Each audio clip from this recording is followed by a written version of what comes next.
For more on this, we're joined from Washington, D.C. by Asia One correspondent Jagruti Dave. So, Jagruti, what's the latest about U.S. attacks on Iran? Well, we know from U.S. Central Command that the U.S. military struck dozens of Iranian military targets, including command centers, missile and drone facilities, coastal surveillance, defense sites, as well as maritime capabilities. They say this was in retaliation for Iran's attempted surprise attack on American forces, and their aim is to diminish Iranian threats to commercial shipping, as well as threats to neighbors in the Gulf. Central Command also said that there are currently more than 50,000 U.S. troops in the region, and they are lethal and they are ready for action. So, Jagruti, Saudi Arabia has urged President Trump to de-escalate tensions with Iran. What are the chances of seeing this happening? Yeah, it's very unclear what the chances of de-escalation are right now. We understand from Axios that the Saudi defense minister told J.D. Vance, the U.S. vice president, that the Iran-backed the attacks on Saudi energy infrastructure conducted by Iran-backed groups in Iraq crossed a red line, and that Saudi Arabia had to respond.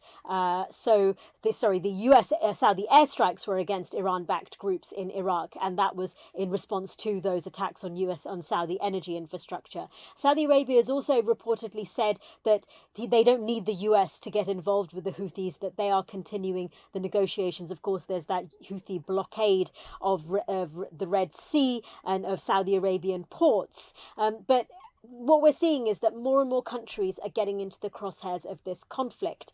If we look broadly beyond Saudi Arabia, you've got Egypt saying that the port in Damietta was hit by an unidentified drone. You've got Jordan saying that it shot down 4 missiles that it says were from Iran. Iran hasn't taken responsibility yet for this. You've got Ukraine striking at a ship in the Caspian Sea, saying that it was transporting equipment between Iran and Russia. So as you can see, you've got the risk actually not of de-escalation, but of this conflict spiraling further out of control. So even as Pakistani mediators say they're pushing for negotiations, the clock really is ticking on even more countries being drawn into this conflict. So, Jagruti, Iran says talks over the Strait of Hormuz are continuing with Oman. So, is Washington seeing any diplomatic progress there? Well, we understand that the talks between Oman and Iran are revolving around the possibility of fees or tolls being taken by Iran on a voluntary basis in exchange for its management of the strait. But however that works, we know that the US is very much against Iran being able to exert tolls of any kind, saying with Marco Rubio telling foreign ministers in the Philippines at a meeting that this would set a very dangerous precedent for disputed maritime territory around the world. So we're not sure exactly how whether Washington would even agree to something like that. But we know that Washington, we've seen it trying to pursue military options as well as others at the same time. And there are limited attacks that the US is trying to undertake in order to try to manage Iran and trying to bring Iran back to the negotiating table. But if diplomacy doesn't work as the US wants, there is a report in the Wall Street Journal that the head of the US Central Command is preparing an option for escalating the conflict, and that could be a campaign of airstrikes that could take up to 2 weeks.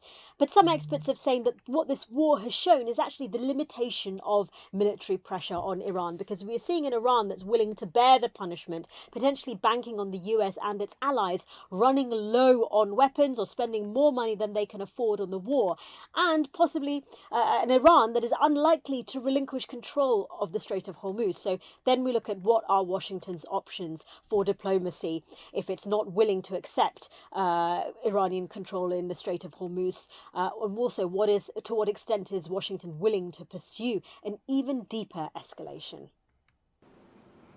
So, Jagruti, the GCC has condemned the reported attacks on Kuwait and Jordan. Now, how is Washington coordinating with its Gulf allies amid these developments?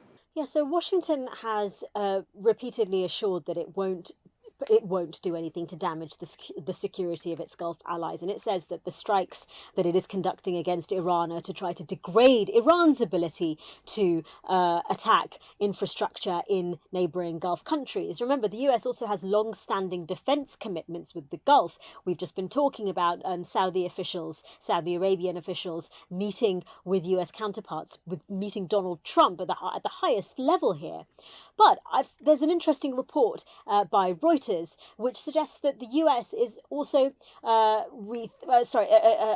report in the Wall Street Journal that the US is reportedly rethinking its bases in the region, seeing them as less of an asset and more of a target for Iran potentially.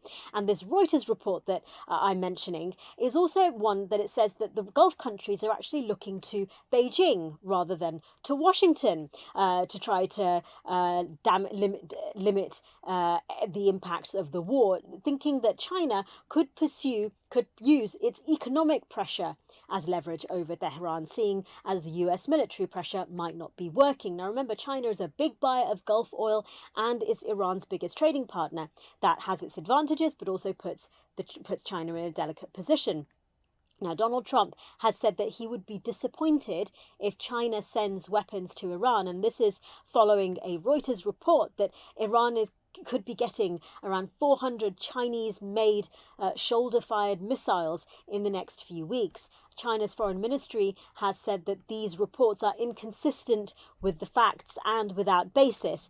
But as I say, it just goes to show the complex geopolitical dynamics at work here, with suggestions that military pressure and US influence in the Middle East with its strategy could be limited, and with Gulf countries, while having strong defense ties with the US, might be looking elsewhere to see if this war can be contained.